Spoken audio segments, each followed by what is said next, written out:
holy face of Jesus, the history promises miracles and relevance for our times.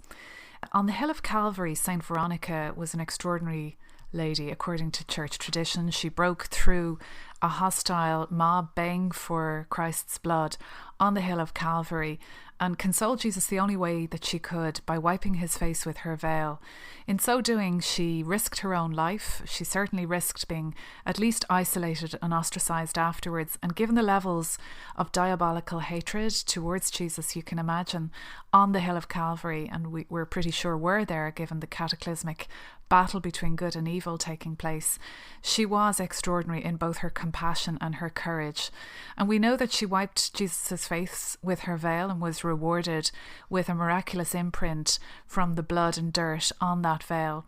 And the church tradition holds that with the passage of time, that veil was passed down through the line of the apostles and kept on a side altar in the first church built over the tomb of St. Peter, brought out for veneration and for processions on special occasions, and to this day is held in the Vatican at a side altar brought out on Passion Sunday every year for veneration. But with the passage of time, it's said that the miraculous image, which was based on the blood and dirt on Jesus' face that imprinted on the veil, that faded with time and is virtually indistinguishable to this day. And that's just a little background context before we go forward in discussing the devotion to the holy face of Jesus. Now, prior to the 19th century, when this devotion was given to a mystic and a chosen soul that I'll come back to in a moment, there were chosen souls who had a special devotion to the holy face, and amongst the more illustrious were St. Augustine, St. Bernard, St. Gertrude the Great and St. Mechtild. And one of the most beautiful hymns in honour of the face of Jesus, So Sacred Head, was composed by St. Bernard. Another was written by St. Bonaventure. I've also heard that St. Vincent de Paul and St. Anthony of Padua had devotions to the Holy Face.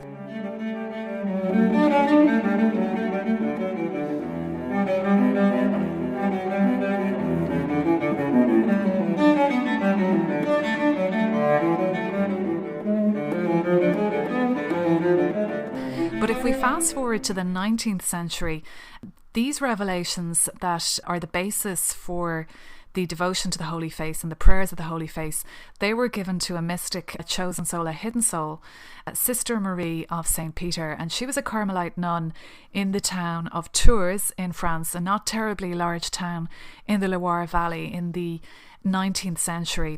And in the mid to late 1840s, Sister Marie of St. Peter was given a series of revelations by Jesus himself, who instructed her to write them down under obedience, which she did. They're compiled to this day in a book called The Golden Arrow, named after the core prayer in the devotion, the Golden Arrow. And you can actually order that from Tan Books or through the Office of Human Life International in Knock, the Marian Shrine in County Mayo, Ireland. But in any case, Sister Marie of St. Peter, she wrote down what Jesus himself was to call a work of reparation. Two key words there, work and reparation. So work suggests that a certain effort is involved, and reparation, well, what does that mean? It means to repair, to fix, to make amends, to apologise, to make up for, and for what? So as I said, this was the mid to late 1840s in France, and so this is about 50 years on from the French Revolution, that decade of turmoil and intense violence that shook France and even beyond. And the church in France had been effectively overturned and devastated. So we know that in the time of the revolution that there was great persecution of the church. Priests were ordered to take a vow of allegiance to the civil state, which a lot of people don't realise. Now, while there were some priests who in the early days thought that the revolution might bring more justice for the profoundly poor, and they hoped for a more equitable society, it became very clear that the Enlightenment philosophers behind the revolution were really out to undo the church and not only the power structure and the temporal power of the church, but the church itself, the supernatural church. And so what they did was they tried to destroy the priesthood. So many priests and nuns were executed in what were called Republican weddings. They'd tie one to the other, a priest and a nun, and drown them. About half of priests were imprisoned and the other half went into exile. Cathedrals were torn down, churches were torn down all over the place. There was great sacrilege of the Most Blessed Sacrament. There was a great loss of relics, grottos, statues. It was to produce the idea, a utopian society where God, at least the Judeo-Christian God, certainly the Catholic Church's God, would disappear. That was the plan. Now, there was great devastation, as I say, and 50 years on, the church was still not recovered, although there were green shoots appearing everywhere in France.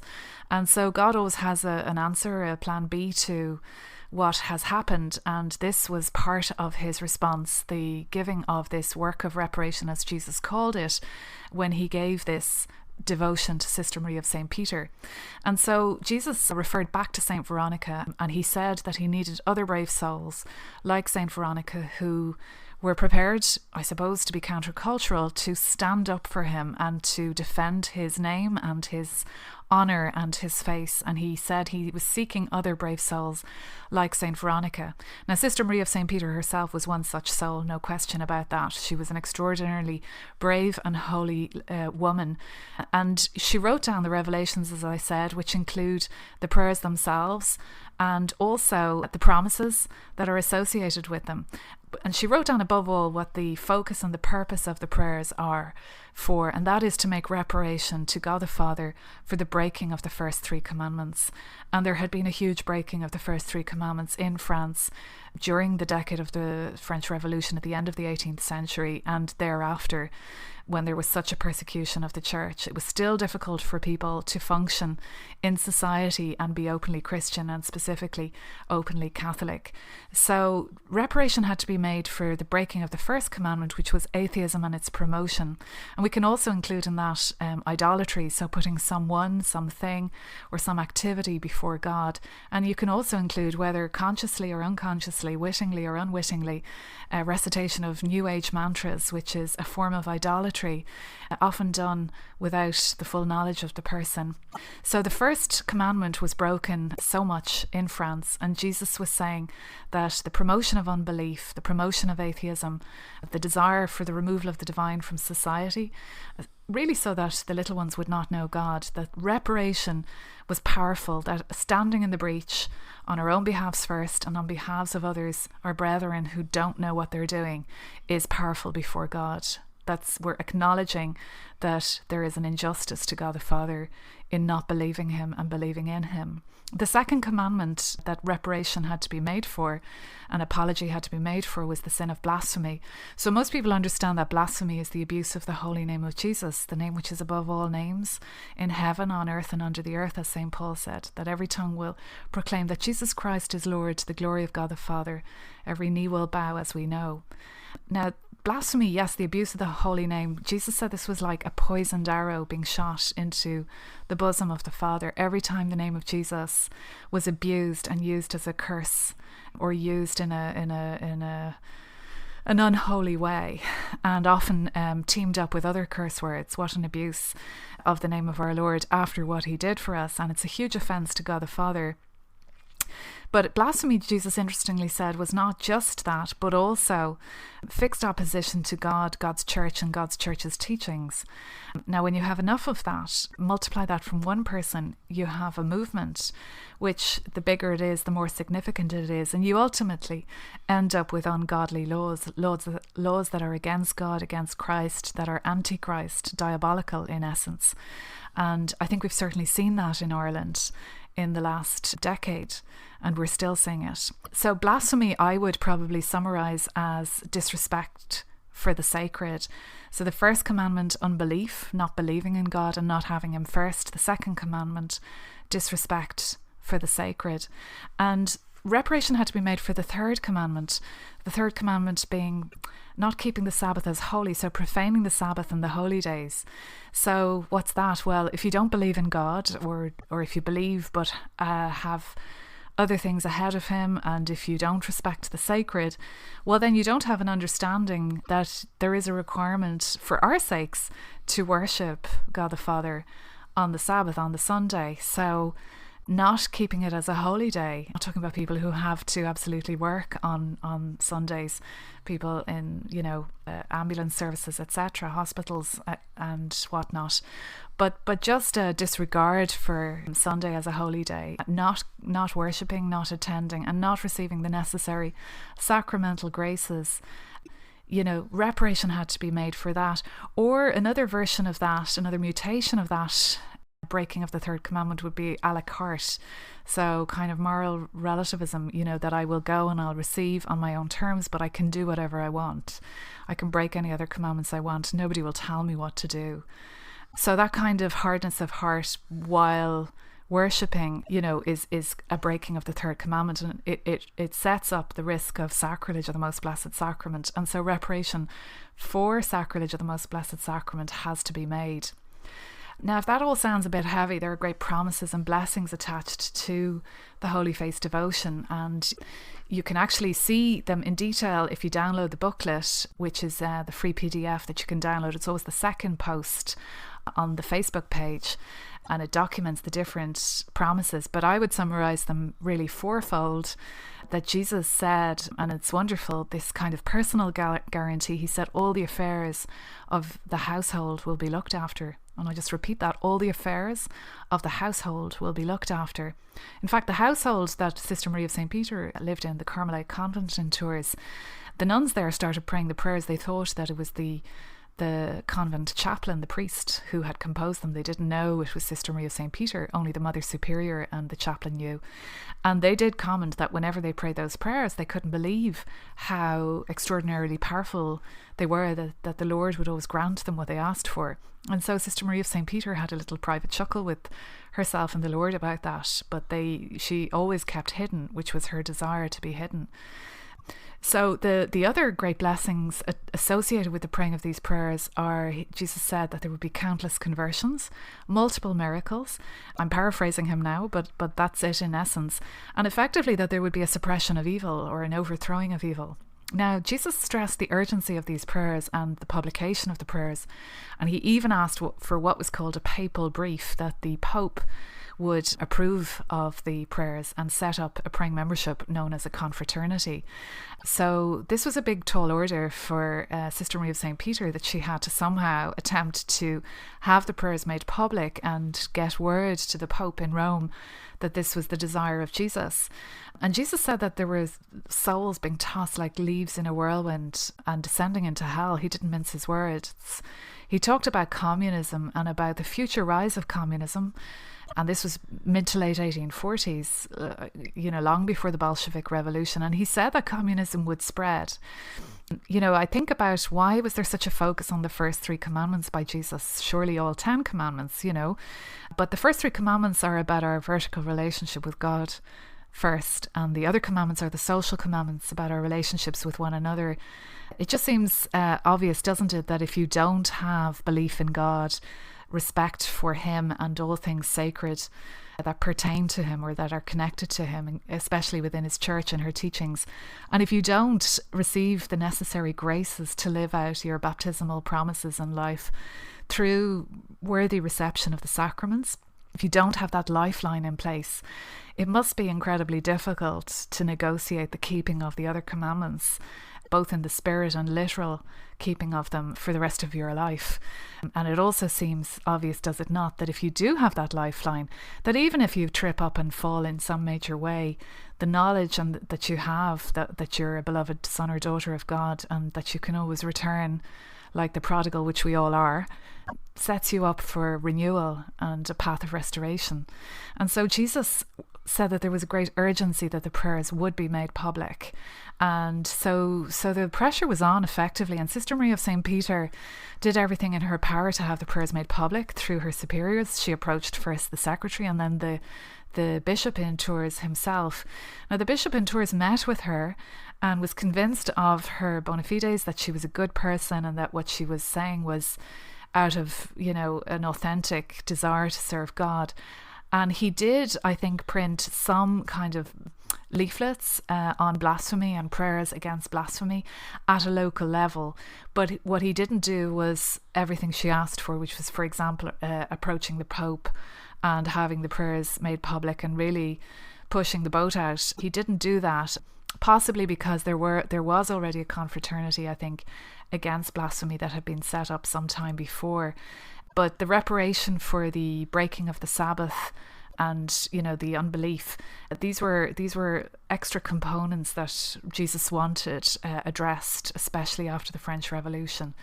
So here we are in a situation where Jesus was instructing Sister Marie of St. Peter to have prayers made public, and yet, as can so often happen, the saints can be thwarted in the carrying out of the instructions that they're given. Now, there shouldn't be anything too surprising in this, because Jesus himself, she would have known that this is true for you know, all authentic works of the Lord, that it can come up against major obstacles and resistance. This was to be no exception. And in fact, Jesus himself did warn her that Satan would literally do everything in his power to stop the prayers being made public. And that was also a prophecy that was to come true, as you'll hear later. But for now, she was in a position where she had been obedient, she'd approached the bishop, and nothing was happening. So Jesus then asked of her a major sacrifice, that she would offer her life as a victim soul, a suffering soul, a soul that takes on suffering, for the intention that the prayers would be made public, which was effectively asking a martyrdom of her and asking a hidden martyrdom of her. Now, she being obedient, asked her superior for that, and the superior, who was convinced by her, gave that permission. And as soon as she gave that permission to the Lord to allow her to be struck with suffering, she succumbed very quickly to tuberculosis. And Jesus consoled her and said that she would see the prayers made public, but not in this life, from heaven. So she would never see her mission on this earth achieved on this earth, but she would see it from heaven. So that was a great consolation for her, because she was struck down with tuberculosis, and she was in the hospital room or wing of the Carmelite convent, the infirmary, and particularly she had suffering from tuberculosis, ulceration and inflammation of the mouth, tongue and throat. So real difficulty in swallowing, and so of course she couldn't really swallow, and so she was going downhill very quickly. It's even recorded that a wasp got into her mouth, her already inflamed, diseased mouth, and stung her on her mouth, which caused her agony. And she offered the whole thing, it was said, with great docility and sweetness, all in reparation for the sin of blasphemy, and all that the prayers would be made public. And this heroic soul, this hidden soul who didn't want to be known, died on July 8th in 1848, with her life's work effectively under lock and key in the bishop's palace, and apparently her life's mission a failure, apparently.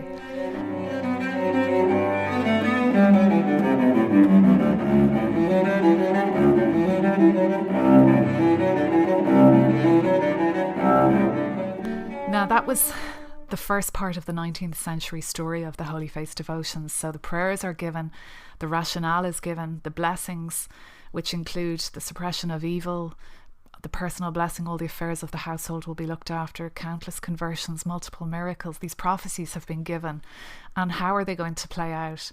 So if we move from France to Rome, to St. Peter's Basilica no less, and 6 months later, on the Feast of the Epiphany, so January 6th in 1849, remember Sister Marie of St. Peter had died on July 8th in 1848.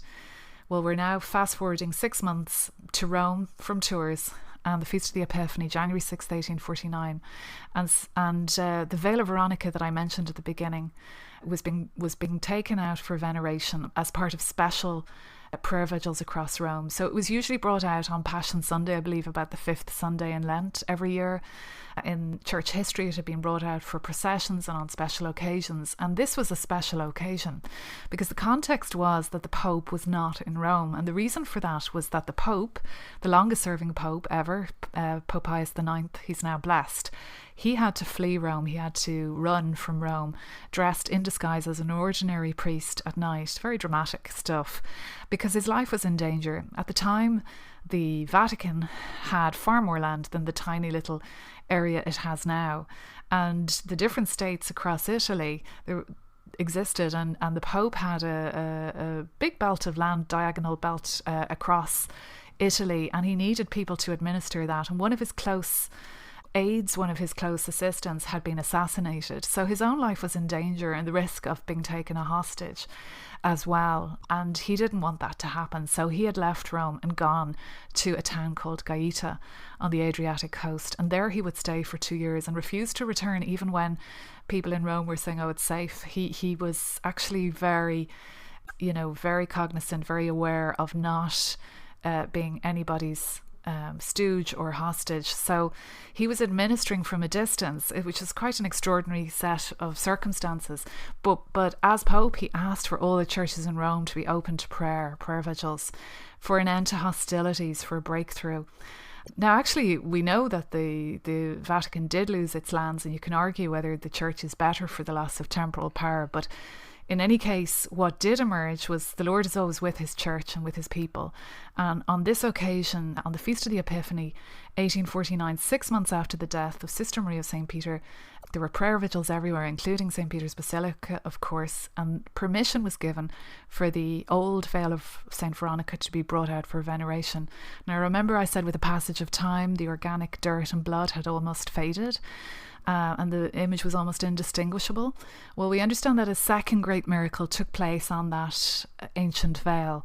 And what happened was that the face of Jesus, effectively, head and neck, appeared with the crown of thorns as a vision. A second miracle took place on the veil, where Jesus' face appeared in his passion, in agony, with his eyes downcast, a light glowing from the veil, and with an expression of profound sorrow and tenderness.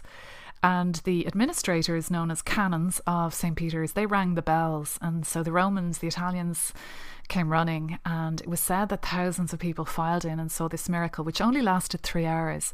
It was said that many wept openly, as you can imagine, because they were both seeing a miracle and they were seeing the love of the Saviour personified in his suffering, disfigured face. As the man in Isaiah, I think 53, 54, that he was almost unrecognizable. So people saw that and they were transfigured themselves, if you like. A lot of people were very, very moved by what they saw. And when the miracle stopped, they informed the Pope, of course, and Pope Pius IX instructed them to immediately get artists to interview the eyewitnesses and produce effectively photo-fits like detectives would do. Well, that would be maybe for a missing person or a criminal, but this was our Lord himself. So they actually sketched what the eyewitnesses instructed them to sketch. So there are different original versions, similar but not identical, based on what people felt they saw and the sketching of the artist. So these originals were produced and the Pope then said, have them copied. So they copied them. And he said, now all the copies, touch them to the now doubly miraculous veil of Veronica, the relic of the true cross, and the spear that pierced the side of Christ. They believe they've a segment in the Vatican. So 3 major relics, the veil, the spear, and the relic of the true cross. So all these copies were touched to those 3 major relics, and he instructed them to be framed and mounted with a red wax Vatican seal, front and back, Latin inscription explaining what they were, and at least a cardinal to sign the back of them. And these were sent all over the world, mainly to religious houses.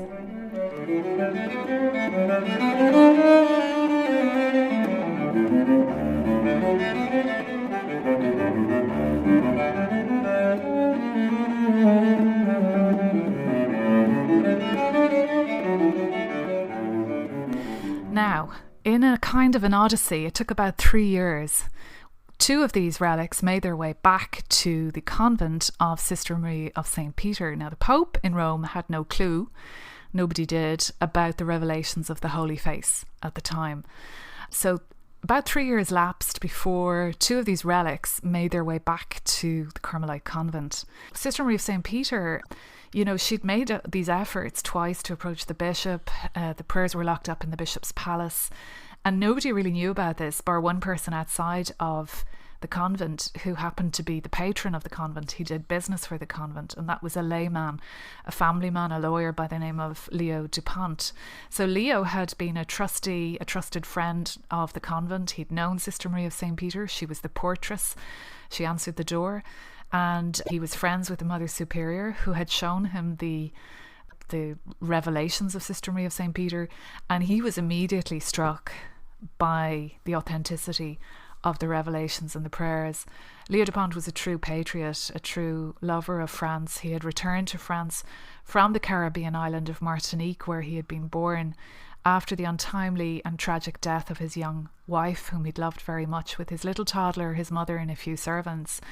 And he was devastated as a true son of the church and a very devout and holy man. He was devastated at the destruction of the church in France. I did read that in the town of Tours alone, 14 churches were torn down.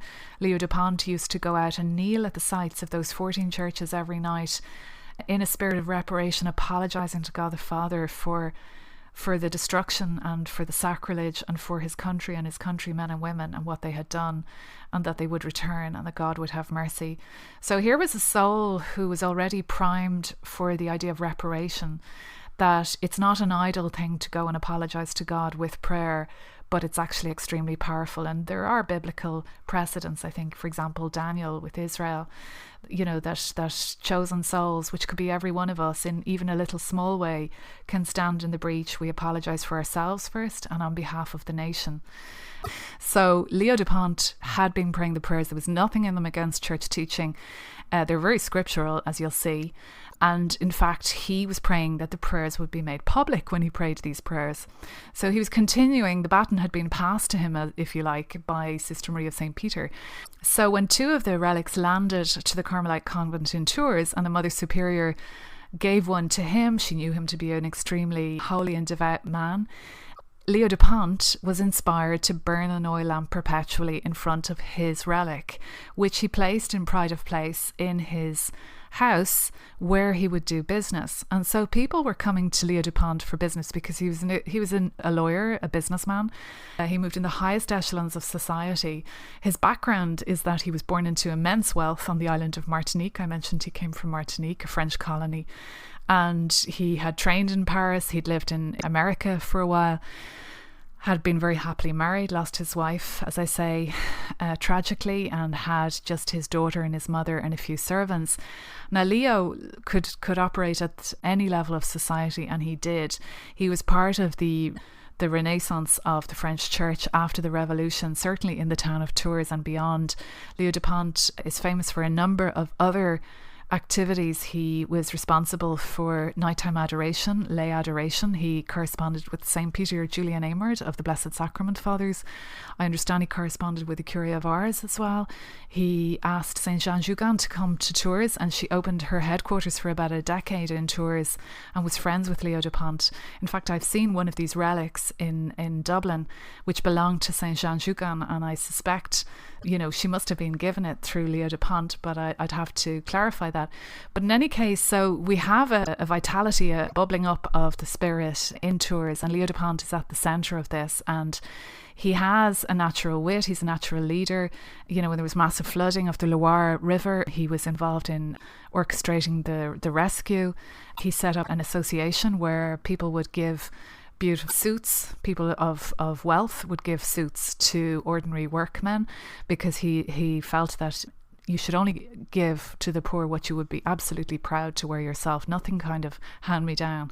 He said he understood that the way the poor had been treated was not just and not Christian, and he wanted to amend that. He was a true Christian. I mean, he was involved with orphanages, homes for single mothers that he would personally visit and befriend people, not in a patronising way. And he was divesting all his funds. I suppose it's to a degree controversial that in his background he was born into a plantation. So his father had a plantation, had slaves, and Leo came out of that environment. But we do know that when he moved to France, he lived the most frugal life. In fact, his house is quite a simple house to this day. But it was in the context of the Holy Face that Leo is most famous. And Leo would pray the prayers of the Holy Face in front of the relic with an oil lamp burning perpetually in his study. And when people came to do business, he would invite them to pray. And first smaller miracles, the first case I believe was a lady whose eyes were sore and she got an instant healing, and then greater and greater miracles took place. And if you could say for the 19th century, it became almost viral, because great miracles took place. Healings from cancer, deafness, muteness, blindness, depression, congenital abnormalities, which I'd never heard before, humpback, clubfoot. Often instant healings, sometimes not, but often instant. And if they were not, Leo would not give up. He would say this is part of a novena. There's one famous case of a woman who was brought in at death's door, a young woman with cancer, riddled with cancer, and she had open wounds which were infected on her body from the cancer, open ulcers. And where in the case of a lady, Leo would always ask that another lady would bring the sick lady into the side room, close the door, and anoint her over the area with blessed oil. If it was a gentleman, Leo would do it himself. But in this particular case, a priest had just been healed. He had been mute from botched surgery on his vocal cords. He'd been healed himself. His mother, who had severe arthritis, had been almost fully healed. She was functioning again and mobile. And both of them were witnesses, according to the book The Holy Man of Tours by Dorothy Scallon. Both of them were witnesses to this great miracle of this young woman with end-stage cancer. So when they brought her in, the poor creature was in agony, and when Leo started praying the prayers and she was brought into a side room after each recitation of the Holy Face prayers, nothing was happening. And I think it was about the 6th, 7th and 8th occasion of praying the prayers that the miracle started to happen, which is, an indication of persevering prayer. And the priest himself, who had just been healed, had felt that he should intervene and stop it. He almost felt it was unfair to the lady that she was clearly dying, and the Lord hadn't healed her immediately like the Lord had healed him. So he went to intervene with Leo, and then he backed off because it's recorded that when he saw Leo's face, he realised that something monumental was happening.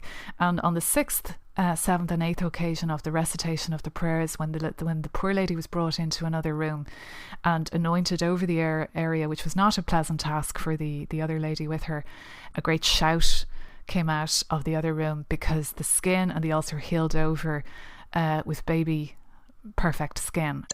Somebody else might have said magical. It wasn't magical. It was the Lord performing a first-class miracle, which would have been worthy of the time of Christ himself. It was the Lord himself, of course, through Leo's intercession. So these kind of miracles, word got out, of course, and people were writing to Leo from the States, from all over Europe, and they wouldn't have necessarily much details for him, so they just would write the Holy Man of Tours, it said, on the envelope. And Leo would have little bottles that he would decant the blessed oil into and send it out all over the world. If somebody came up on the train, the porters would carry them up to his house. And it was said that, passers-by, including those intending to mock and scoff, who were well-educated atheists and the rest, they would knock in just to see what all the fuss was about and to probably have a bit of a laugh. And whether they viewed a miracle and saw a miracle taking place before their very eyes, or whether it was someone who was miraculously healed, Leo would always say, a worthy confession, go back to confession and receive the Blessed Sacrament worthily, go back to grace-filled life, go back to the first commandments and the keeping of them.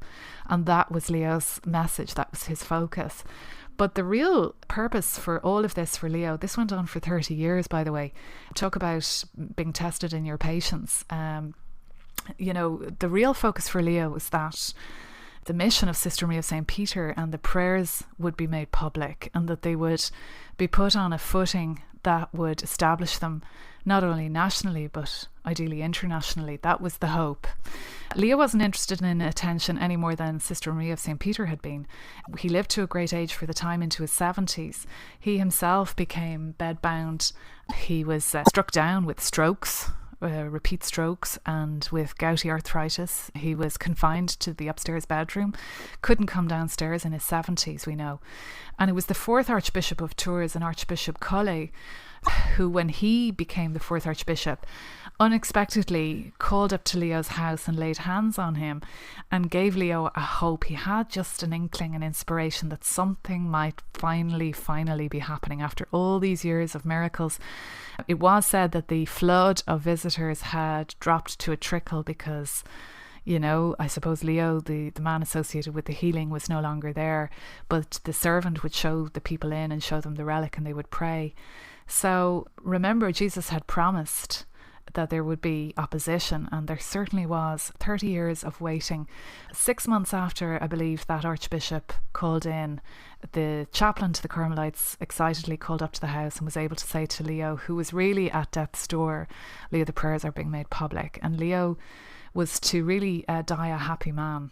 So the Confraternity of the Holy Face had been established at local level, and it was to be the next great Pope, Pope Leo XIII, who put the local confraternity on the footing of headquarters of a global archconfraternity. Leo XIII did this the year after he had composed the St. Michael the Archangel prayer, after having that vision of a great battle between the devil and the church. Leo XIII put this devotion to the Holy Face on a global archconfraternity setting out of the home of Leo Dupont, which had been taken over by the Diocese of Tours, and is the shrine of the Holy Face, the artery of the Holy Face to this day. You can get more details about enrolling in the archconfraternity and the blessings associated with that by going to the second post on the Facebook page. And underneath you can see information about the archconfraternity in Tours, which to this day is in the home of Leo Dupont. You can email the prior, Father Christian Marie. You can ask to be registered in the archconfraternity by email, or you can write them and ask to be registered. You can also request a photocopy of the register when Saints Louis and Zélie Martin, the parents of Saint Thérèse of Lisieux, enrolled the entire family in the archconfraternity when Thérèse was only 12 years old.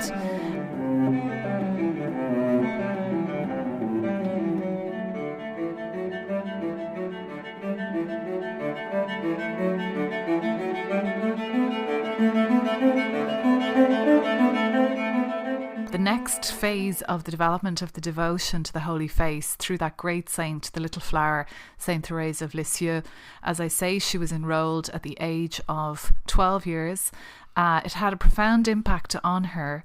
We know that Thérèse only entered the Carmelite convent at the tender age of just 15, extraordinary, and joined the rest of her sisters with the exception of Léonie, and Céline was to join later. But both Céline and Thérèse ended up taking the Holy Face in their religious names as Carmelite nuns.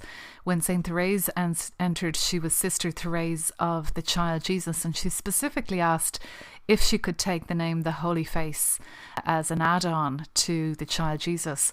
And Saint Thérèse, what a glorious saint. So many of us have devotion to her. I took her name for my confirmation. I'm sure many women did too. And we know that she was extraordinary in her devotion to the Holy Face. She wrote poetry to the Holy Face. She's a doctor of the church. We know that her little way, doing things, simple things, extraordinarily well, has profoundly impacted on millions of people around the world. And her spiritual childhood is what she is most known for. However, her full religious name is Saint Thérèse of the Child Jesus and the Holy Face. And this is because the Holy Face devotion had a profound impact on Thérèse. We know that she kept the image of the Holy Face before her in the chapel at her kneeler at all times. Also on her bed, she hung it in front of her bed so that she could always see it. This was to be a great consolation to her when she was dying of tuberculosis, and always looked at the Holy Face. She composed poetry to the Holy Face, and at her beatification ceremony, where she was being made blessed, the sisters of Saint Thérèse, both her biological sisters and her sisters in religion, Céline and Pauline, who were Sister Genevieve and Mother Agnes respectively, they declared that as tender as her devotion was to the Child Jesus, it cannot be compared with her devotion to the Holy Face, which is very interesting because really she's known only for the, and I say only in inverted commas, but she's just known for the spiritual childhood by most people. And apparently this is a relatively untapped side of her spirituality for the masses, for most of us. So Saint Thérèse of the Child Jesus and the Holy Face, pray for us, and pray that this devotion, we would ask Saint Thérèse's intervention, that this devotion would spread and I'm sure she's working on it because it is spreading. Saint Therese died in 1897, and it's interesting that when we go back to the original mystic, Sister Maria of St. Peter, and her death in 1848 in the Carmelite convent in Tours, the following year in 1849, that great miracle in the Vatican took place where the veil of Veronica became transfigured with a vision of the face of Jesus. So that was a great miracle, the Vatican miracle. Now, the year after Sister Maria, or Saint Therese of the Child Jesus, died in 1897, an amateur photographer, a lawyer by trade, Pia Secondo, was given permission to take the first photograph of the Turin shroud for the 500th anniversary, I believe, in Turin Cathedral. And it's noted that when he did take the first photograph and went to develop it, that with the administrator of the cathedral and a security man standing on either side of him, he said himself he nearly dropped the photographic plate, because the image of the face of the man in the shroud appeared, which was wholly unexpected. He thought he was producing the negative, like the old reel of photographic film, but effectively what has emerged is that, in a sense, the shroud itself is already a negative. So effectively he was developing the final photographic plate, and so much could be said about the shroud, and there is little time for that. I'd refer you to certain links which we can put up to YouTube and other videos that give great kind of recognition to the shroud and the many scientific discoveries that have been made in connection with it. So that's kind of the 19th century story, and it's an exciting story, really. There were great miracles and great blessings associated with the establishment of the Holy Face devotion.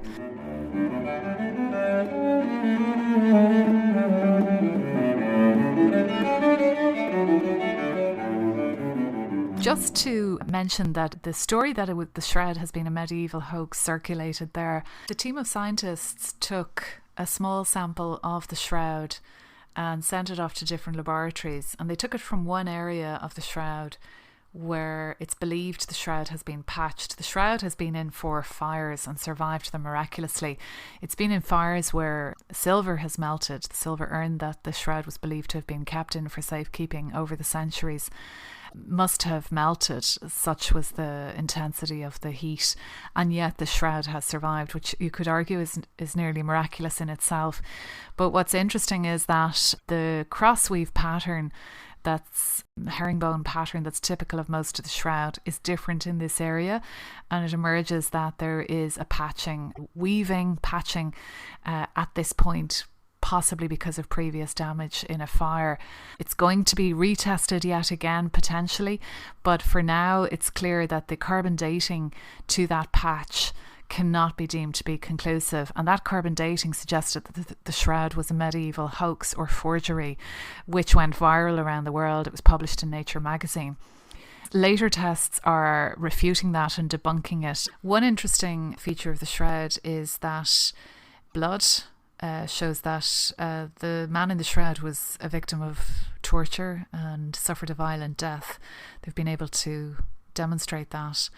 It's also clear that the marks that one sees on the shroud are due to an intense burst of radiation, of heat energy, that resulted in the searing, if you like, of the shroud, similar to if you leave an iron on a white shirt and you see the iron burn into the shirt, the outline of the iron, and that is what's believed to have happened in a sense with the shroud, that an intense short burst of radiation seared the image of the man in the shroud onto the shroud, as well as the blood.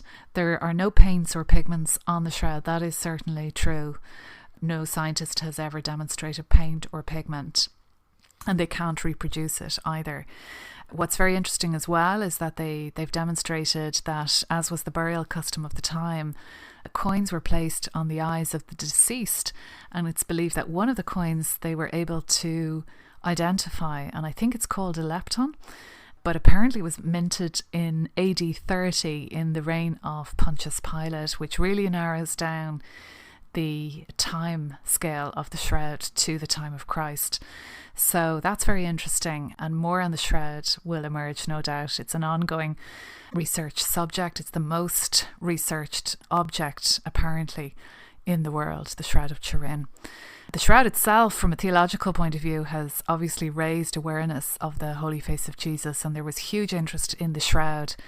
And if we fast forward to the 20th century, it emerges that before the First World War, the practice of the sending out of the relics of the Holy Face from the Vatican continued up until the First World War. And then after the First World War, there seemed to be a falling off in the devotion to the Holy Face. The relics stopped being sent out. I'm not clear why. But that wasn't to be the end of the story.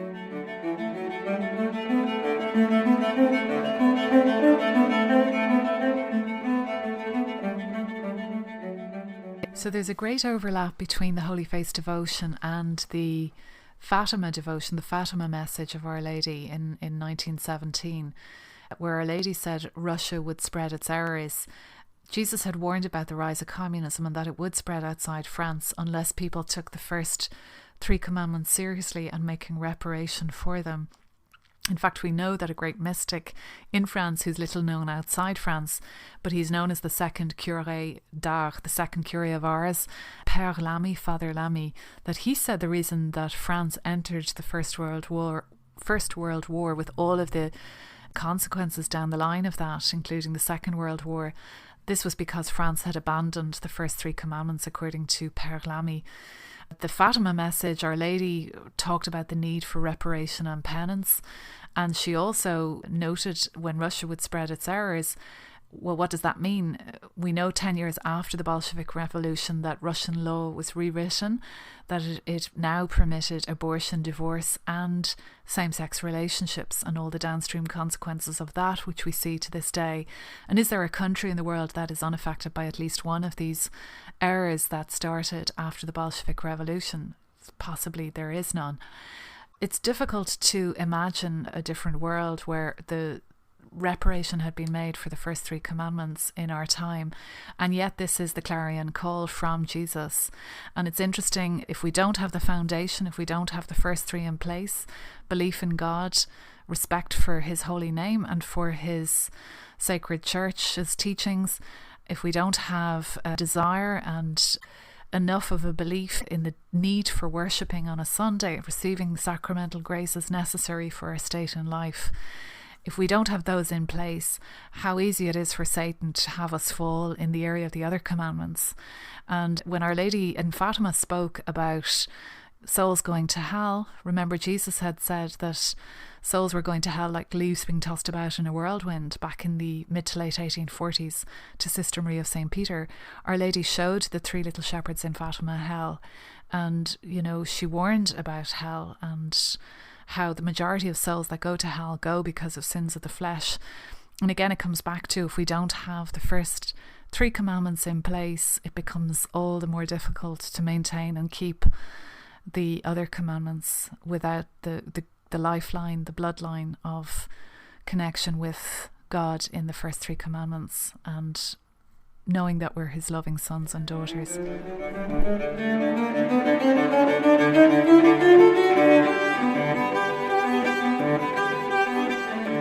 So there was another mystic, and her name is Maria Pierina. And Sister Maria Pierina was a religious, a teaching sister, an apostolic sister, not enclosed, Italian. And she had been a mystic herself from childhood. It's recorded that at the age of 12, when she went up to venerate the cross on Good Friday, that she heard Jesus saying to her, "Why is there no one to give me a kiss on my face?" And she said, "I'll give you a kiss on your face, Jesus." And she did. She went up and kissed the cross on the face of Jesus, on the figure on the cross.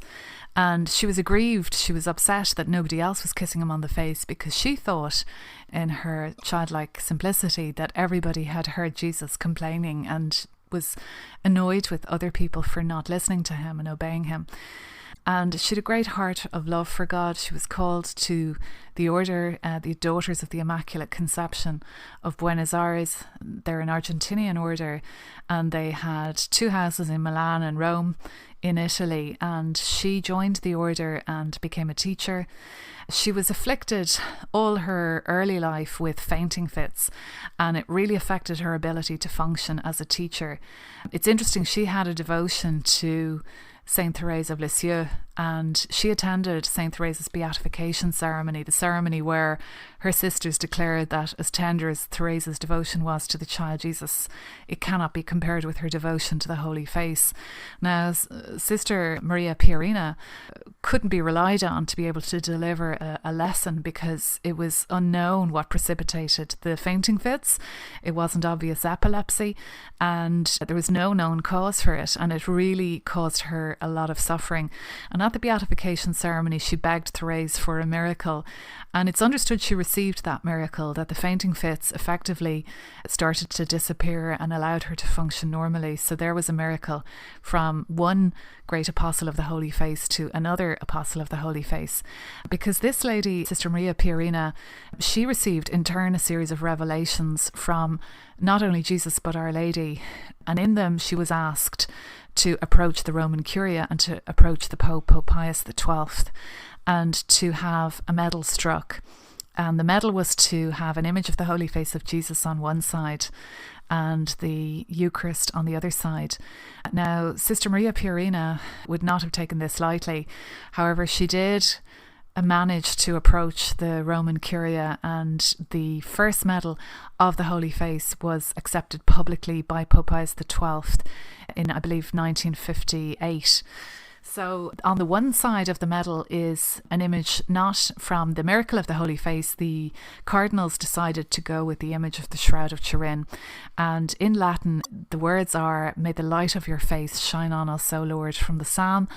On the other side are the letters IHS and rays emanating, representing the Eucharist and the real presence of Jesus. And on the other side is also written Mane Nobiscum Dominum, which I believe is "Stay with us, Lord," like the apostles, the disciples on the road to Emmaus. Many miracles were associated with the wearing of the medal of the Holy Face when it was distributed. And Our Lady had said to Sister Maria Pierina, "In these days of sensuality and hatred against God and His Church, a divine remedy is required, and that remedy is the Holy Face of Jesus." And that was Jesus' mother urging us to promote devotion to the Holy Face of Jesus. Now, those medals were to be distributed far and wide, and when the first set of medals were minted, the other sisters who were in the order with Sister Maria Pierina, she had become the Mother Superior of her congregation in Rome, in the school. They saw how Satan hated the medal, because the medals, when they were minted in a bag, they were invisibly thrown up into the air and down the stairs, scattered everywhere. And what they didn't realise, perhaps, was how much she was under attack from Satan for what she was doing. So she would teach by day, she would serenely administer her duties as Mother Superior of the Order and to her sisters, her fellow sisters, and run the school by day. And by night she was often in prayer, in battle against Satan. And we visited her tomb, we visited her museum near Pyramidi Station in Rome, and we were very kindly shown around by the Mother Superior of the Order, who's there now, and by a wonderful translator who stayed back and helped us and translated. And they hope that the devotion to the Holy Face will, develop even further, because one of the other achievements of now blessed Mother Maria Pierina was the Feast Day of the Holy Face. So the Feast Day of the Holy Face is before Ash Wednesday. It's the day before Shrove Tuesday, or we sometimes say Pancake Tuesday, the day before. And a novena can be made, beautiful novena to the Holy Face can be made in the 9 days before Shrove Tuesday. Now, the booklet of the novena is available in the second post of the Facebook page, which you can download again for free. The other booklet, which you can download, the other PDF, is the story of the Holy Face and the Holy Face prayers, which we say all the time. But the specific novena is normally prayed in the 9 days before Shrove Tuesday. This was a great achievement as well for Blessed Maria Pierina, and the sisters who are there to this day are hopeful that the Feast Day of the Holy Face will become a universal feast day like Divine Mercy Sunday. But that's just speculation at the moment. They're also hoping that Blessed Mother Maria Pierina will be canonised. She's already beatified in 2010 by Pope Benedict XVI. So the next stage of the story of the Holy Face is this saint. She is a saint, Blessed Maria Pierina, and she was a bit of a genius. She was a polyglot, multiple languages, brilliant at maths, accounting, music, art. You can see these achievements through her museum, where her samples of work are available on all levels, and beautiful tomb, beautiful oratory the Daughters of the Immaculate Conception have there, and it was our privilege to visit there. So that's Blessed Maria Pierina de Micheli, and she is the 20th century saint of the Holy Face, the mystic in terms of revelations. But another mystic of the 20th century, Saint Padre Pio of Pietrelcina, he was known to have a devotion to the Holy Face. He was known to say to people, this is your ticket or passport to heaven about the devotion. And he himself was known to hand out the medals of the Holy Face to people, the blessed medals. And it was said that those who would wear the medal would be given a strong faith and an ability to fly to its defence and the grace of a happy death. That's the 20th century mystics.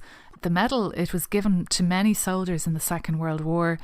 There's no way of establishing this or proving this, but it was said that those soldiers who wore the medal into battle, that they were saved, that none of them were killed in battle. That's the Medal of the Holy Face. And for anyone who's an interest in getting one of the medals of the Holy Face, you can go to our website, which is www.theholyface.com, and click on the image of the medal, and it'll bring you through the dialogue box to order a blessed medal of the Holy Face.